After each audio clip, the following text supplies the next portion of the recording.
The book of Matthew, chapter 21, verse 33 through chapter 22, verse 14. Listen to another parable. There was a landowner who planted a vineyard. He put a wall around it, dug a wine press in it, and built a watchtower. Then he rented the vineyard to some farmers and went away on a journey. When the harvest time approached, he sent his servants to the tenants to collect his fruit. The tenants seized his servants. They beat one, killed another, and stoned a third. Then he sent the other servants to them, more than the first time, and the tenants treated them the same way. Last of all, he sent his son to them. They will respect my son, he said. But when the tenants saw the son, they said to each other, "This is the heir. Come, let's kill him and take his inheritance." So they took him and threw him out of the vineyard and killed him. Therefore, when the owner of the vineyard comes, what will he do to those tenants?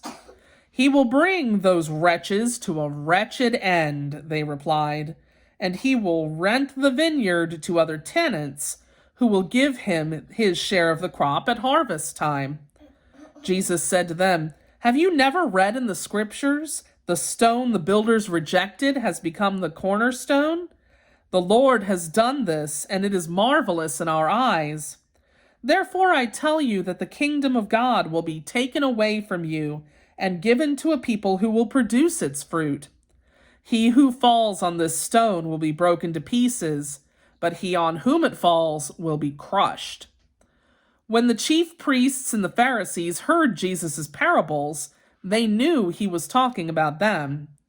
They looked for a way to arrest him, but they were afraid of the crowd because the people held that he was a prophet. Jesus spoke to them again in parables, saying, "The kingdom of heaven is like a king who prepared a wedding banquet for his son. He sent his servants to those who had been invited to the banquet to tell them to come, but they refused to come. Then he sent some more servants and said, 'Tell them who have been invited and that I have prepared my dinner.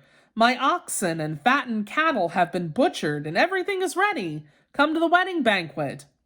But they paid no attention and went off, one to his field, another to his business.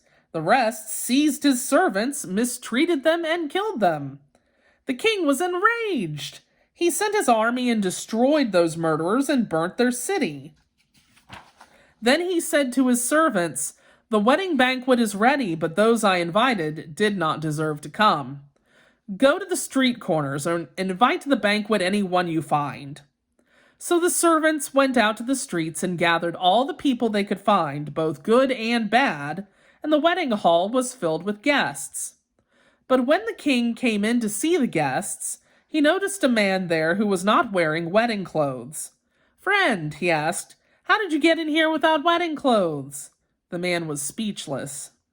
Then the king told the attendants, 'Tie him hand and foot and throw him outside in the darkness where there will be weeping and gnashing of teeth. For many are invited, but few are chosen.'" The word of the Lord.